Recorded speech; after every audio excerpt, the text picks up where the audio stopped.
Hello mga mamshi! So ngayon po, araw ko ng pagpapalit ng aking CGM. Yung ginagamit ko pong CGM is yung Freestyle Libre 2. Ayan. So every 14 days ay pinapalitan siya. So ngayon dito sa right arm ko yung aking CGM. Ngayon, yung bago natin ilalagay is dito naman sa left arm natin ilalagay. So, na-alternate ko lang siya kada palit ko.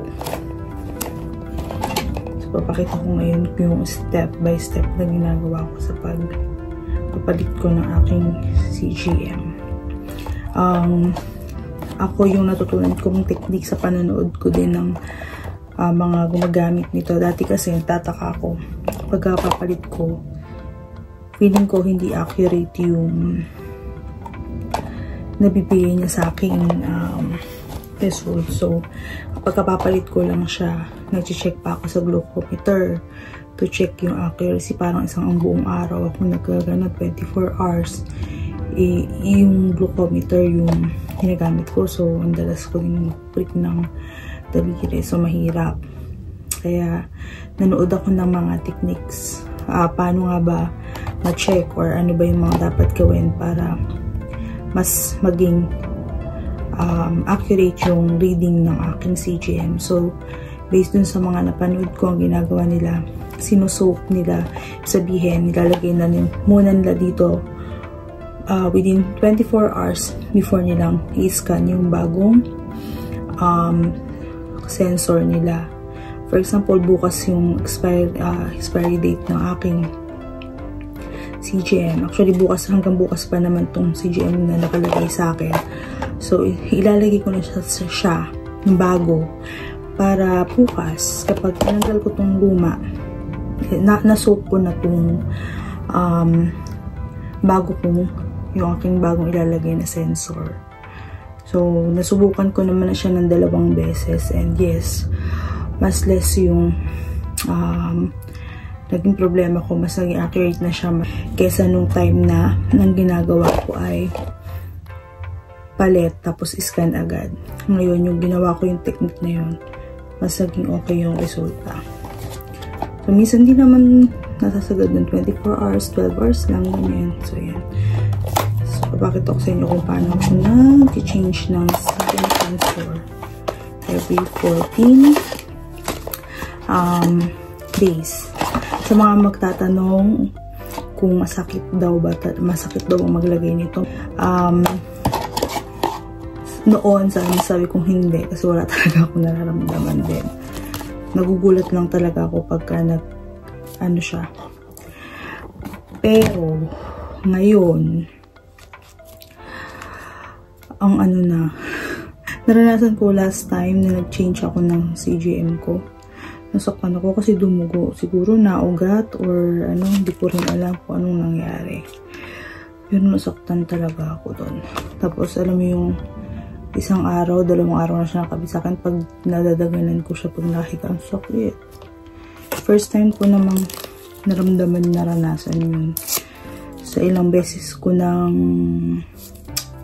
nagpapalit, nun ko lang naramdaman. So, first, lilinisin muna natin yung ating paglalagyan. Ayan. Linisin natin mabuti. Mas maganda kung after kayong maligo or after kayong mag-shower, tsaka kayo magpalit. So, pero dilinis ko lang naman din kasi. Pero, ayan. Kailangan pa natin siyang sanitize. Ito yung kamay. Bago ko ito gawin, napugas na ako ng kamay, nag-alcohol na ako ng kamay, yan. Tapos, linisin pa natin siya na may kasama siyang ganito, swab. Yan. Sana ngayon di na masakit. So, open lang natin itong medyo mahirap buksan. Then, yan. Yan siya, guys. Tapos, ito, open natin to.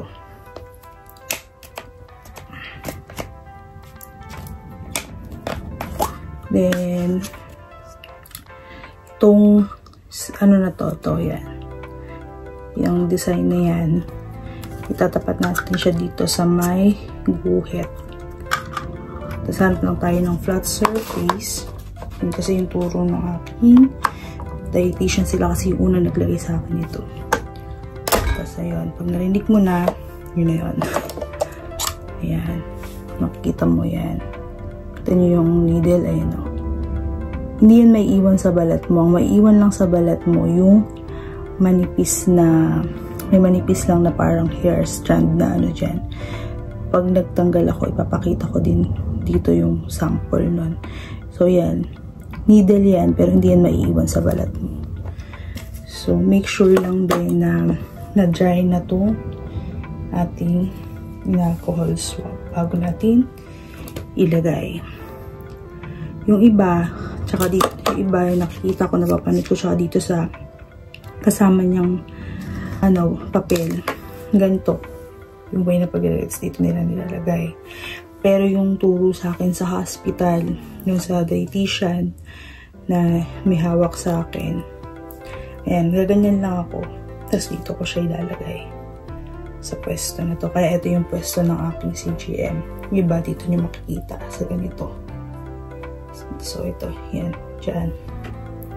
Meron din naman ako napapanood na dito. Dito nilalagay. Katulad na sa akin.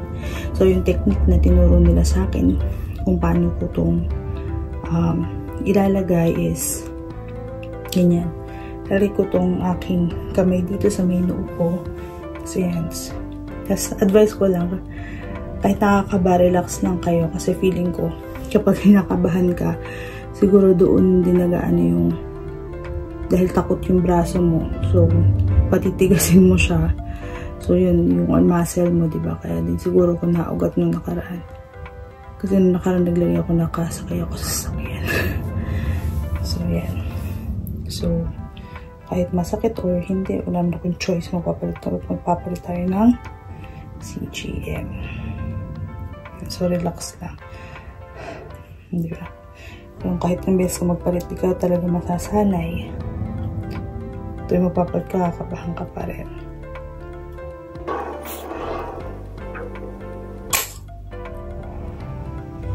Yun, nagugulat ka lang din talaga. Tapos, hindi ko lang siya 1, 2, 3, 4, 5, 6, 7, 8, 9, 10. Then, tanggalin na natin siya.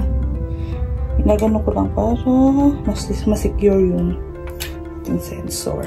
Then, dry ko lang kamay ko. Then,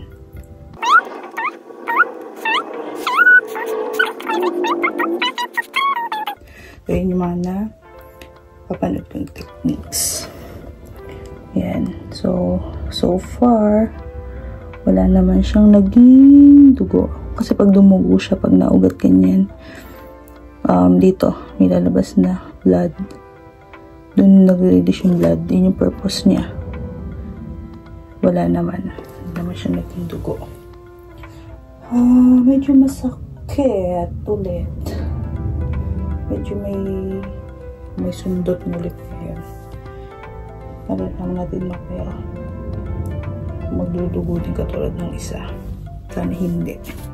So, hindi nyo na kasi makikita yung needle nandun sa loob nito. Matras na siya kasi nagamit na. Doon na siya sa loob. Hindi nyo na makikita dito sa. So, proper disposal lang ulit. Sa kahon. Yan. Ngayon pala, oras na rin ng aking lunch. Nag-breakfast ako ng around 9:30. Then, pataan lang ako ng mga minimum na 4 hours, ganyan. Then, lunch time na ulit. So, bago ako mag-prepare ng lunch, ganun ako every meal. Bago ako mag-prepare ng meal ko, ini-inject ko na yung aking insulin. Kasi advice sa akin ni Endo, 15 to 20 minutes after kong mag-inject, tsaka ako kakain. Pwede naman right after mag-inject, kumain na. Ganun naman yung ginagawa ko dati. Kaso kasi, minsan sabi nga niya, technique lang din sa timing ng pag-inject. Dati kasi kapag yung nagmimilk ako sa morning, tumataas agad yung sugar ko. So, after an hour, hindi pa rin normal yung dugo ko. Tapos, ang taas ng spike. So, mas mainam daw na 15 to 20 minutes after kong mag-inject. At saka pa lang ako mag-food intake. So, yun. Tinubukan ko and effective naman siya. Gagawin lang din muna dito sa kamay.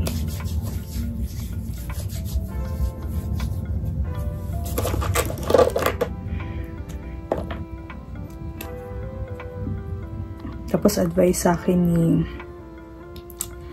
ni Endo tsaka nung aking family doctor, aming family doctor, kapag nag-i-inject tayo ng insulin, dahil na ako 4 times ako baling nagsasaksak, actually ngayon 5 times na, i-alternate ko siya. Kunyari, kanang morning dito ako sa kanan, ngayong afternoon sa kaliwa, ganun yung kanang morning dito ako sa kaliwa nag-inject, so ngayon kanan naman ako.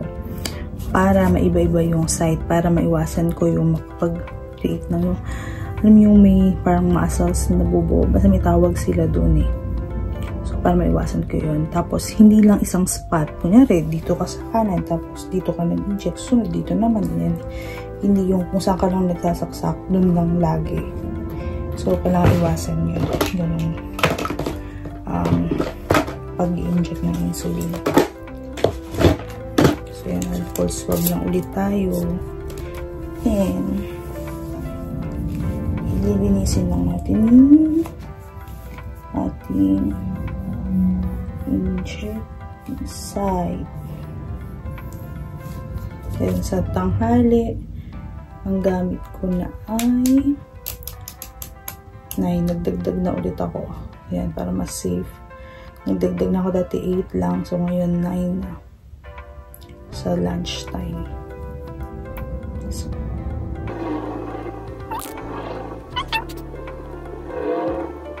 ang advice sa akin nung nagturo sa akin mag-inject, yung pharmacist, after kung, diba, pag nag-zero na siya, hayaan ko lang siyang naka-press and then nasa ano ko pa, sa balat ko pa ng mga, bilang ko ng mga bagal na 1 to 5. Pero minsan kasi 6 na ganyan, 7, before 10, may nararamdaman pa akong gamot na pumapasok. So, hindi ko pa tinatanggal. Minsan na, ang ginagawa ko up to 15 para sure na lahat ng dose ko ay nalagay. Yan. Prepare lang po muna ako ng aking lunch, then kakain na ako. Ang lunch ko ngayon is half cup ng brown rice. Ang kinakain ko ngayon is yung basmati brown rice. Dati yung brown rice lang regular. Ang ulam ko ngayon is yung tokwa na may baboy. Ay, toge na may tokwa at baboy. Yun yung ulam ko ngayon. So, kakain muna ako. Then, ngayon, ipapakita ko sa inyo kung ano yung nagiging, gano'ng kalaki yung nagiging effect ng sugar sa yung kinain ko doon sa blood glucose ko. Yun. Ilalagay ko dito yung before meal ko, tapos after an hour and after 2 hours. Usually, hindi ko naman talaga chine-check na yung before meal ko kasi syempre nag-snacks na ako, na ganyan ako, may mga kinain ako before. Ang pinaka-importante rin talaga ang chine-check is yung fasting, yung pagkagising mo sa morning. Yun yung or bago ka mag-breakfast, bago ka kumain ng kahit ano, yun yung chine-check ko. Pero dahil, yun nga, pakita ko na sila para malaman natin kung gaano tumaas yung blood glucose ko dun sa kinain kong pagkain. Yan. So, yun din yung ulam. Actually, yun din yung ulam ko kagabi. Kailang umaga lang na iba. Kasi iba yung breakfast ko. So, yun din ulam ko kagabi at hindi naman tumaas ng mataas yung sugar ko kagabi. Actually, bumaba pa nga. Kasi wala naman masyadong carbo yung kinain ko. Ang carbo lang sa kinain ko yung kinain kong kanin. So, yan.